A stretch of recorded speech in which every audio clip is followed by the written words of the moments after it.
So hello everybody, this is Bhante, Joe here, and I'm just here at Belawanagala, Aranya, I think I've got the name right, and thought to record a short awada for the internet. So I thought that could start with a little meditation, so can lean forward a bit and arch the spine, and look about 3 feet in front, and close our eyes.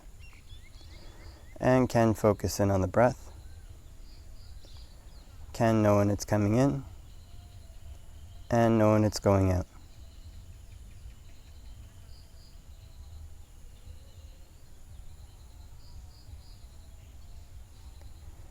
If we breathe in a long breath, can just know I'm breathing in a long breath. And if we breathe in a short breath, can just know I'm breathing in a short breath.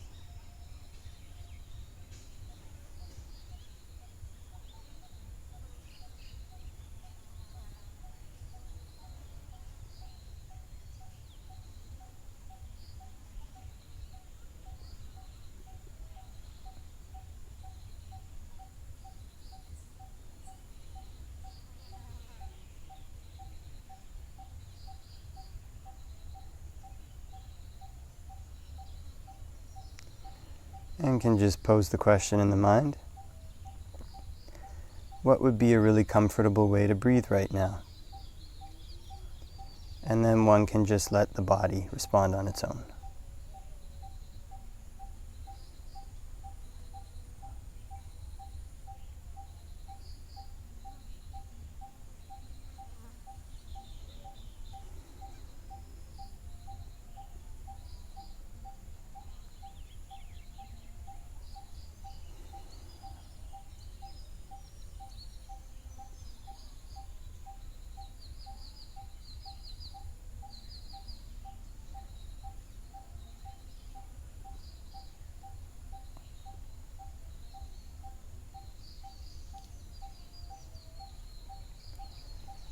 And can focus in on the breath at the tip of the nose.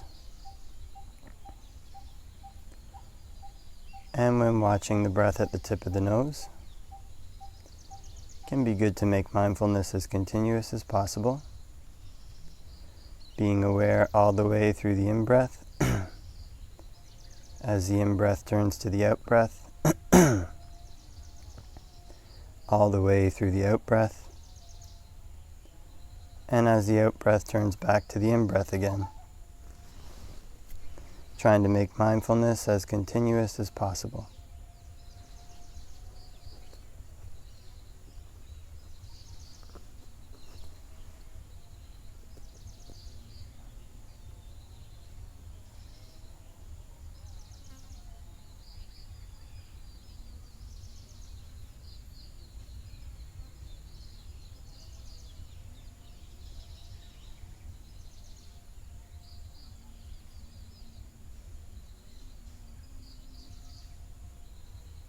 And from the tip of the nose, one can allow awareness to spread all the way through one's body. And one of the metaphors the Buddha gives for spreading feelings through the body in the canon is like a lake with an underground source. And the water comes up from the underground source and fills the whole lake. And in a similar way, one can allow awareness to spread until it fills one's whole body.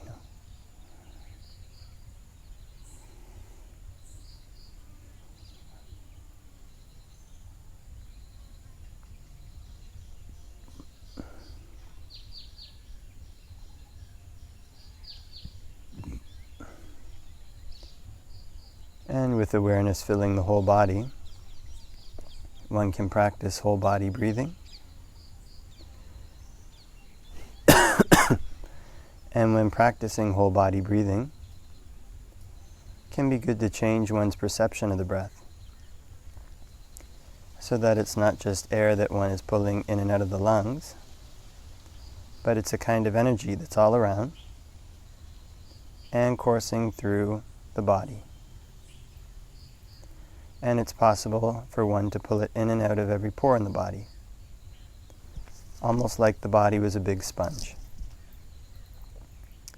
So on the in-breath, one can think whole body. On the out-breath, one can think, whole body.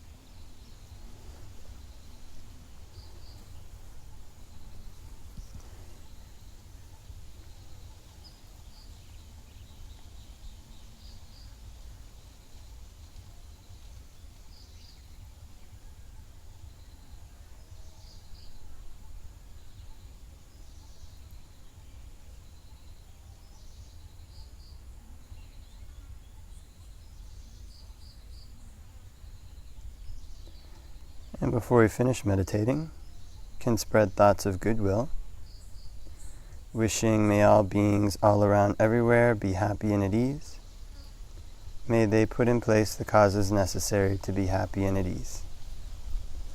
And we can make the mind infinite, can make it unbounded,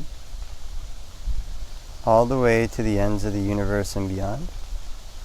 In every dimension, may all beings all around everywhere be happy and at ease.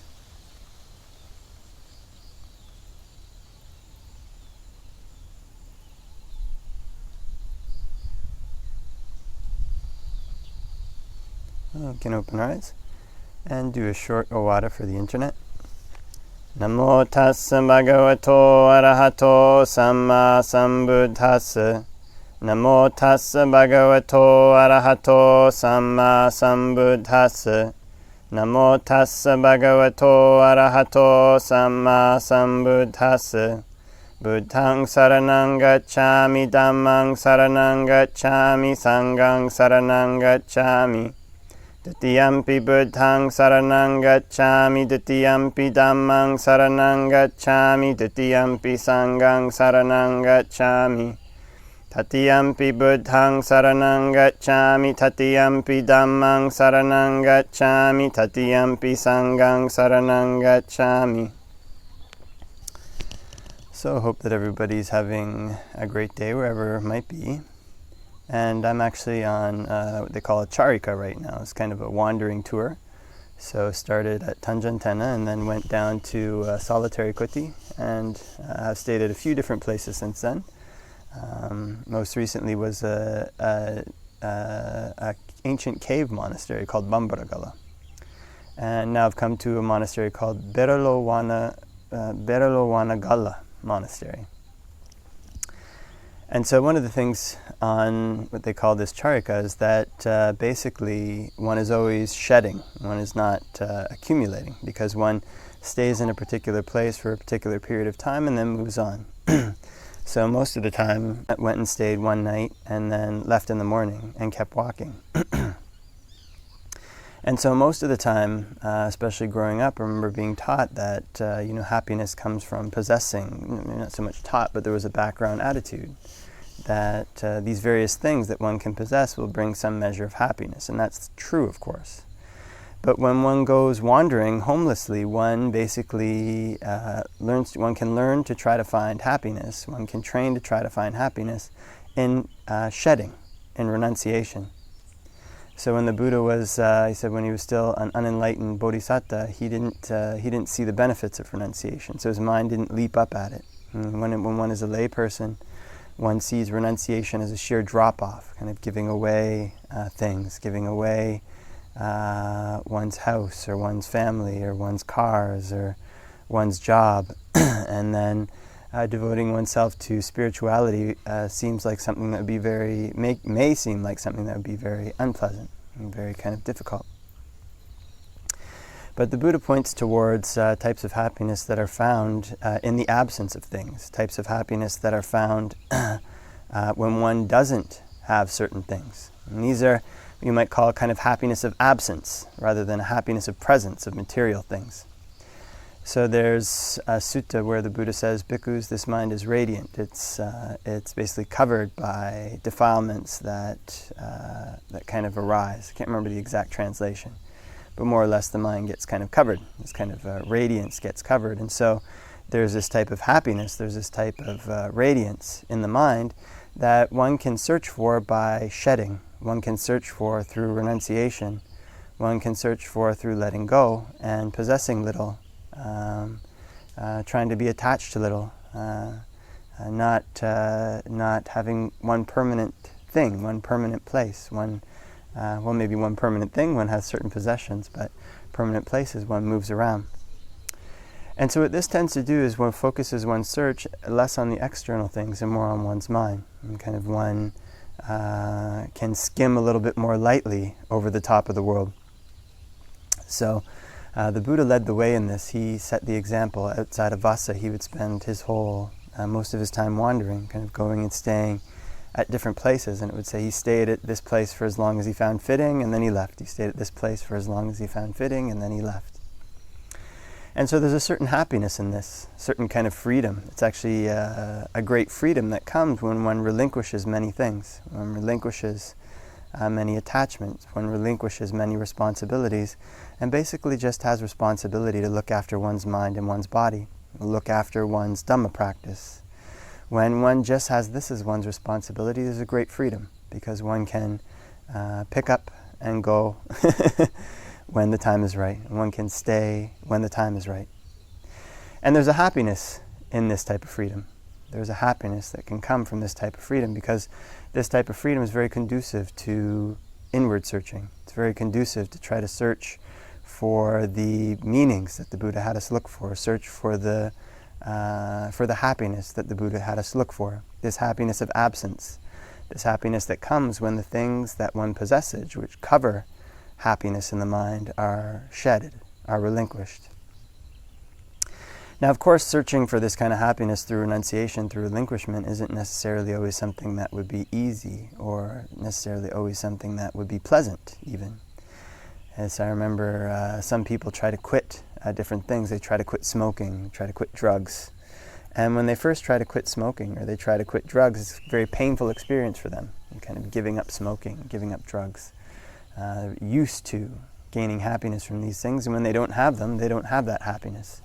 And they also don't have the happiness that comes from the absence of these things, the happiness that comes from having healthy lungs, the happiness that comes from having an unmuddled mind. They don't totally have this yet, because their body and mind hasn't developed to adapt to the new circumstances.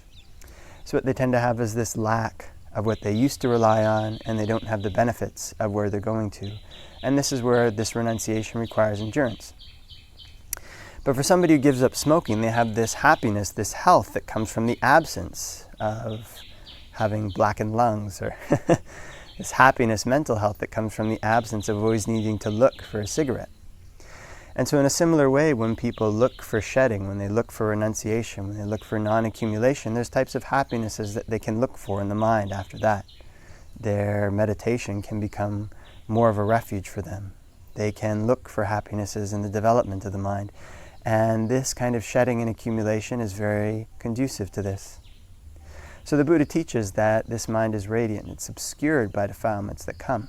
And if one wants to try to find happinesses that are more stable and more secure, then one has to shed the things that cover these deeper happinesses that the mind possesses. So for this reason, the Buddha recommends renunciation. He recommends not staying in one place for too long, not wandering continuously or unsettledly, but also not staying for too long. So there's this happiness that comes from freedom, from having lightness, from having the mind uncovered. There's a joy to that. And one can experience this joy when one practices renunciation, one practices giving things up. One practices giving up one's bad habits, giving up more of one's possessions. One practices giving up more and more of one's bad inclinations in the mind, until one can find types of happinesses, until one can search for a type of happiness that doesn't rely on anything at all, the type of happiness that comes from this relinquishment. And so through this way, one can learn to uncover the mind and see more and more of its brightness. And in this way, one can gain more stability in one's practice and move towards Nibbana. Okay, so leave that for reflection, and hope that everybody has a great day wherever it might be, and wishing all the blessings of Dhamma practice.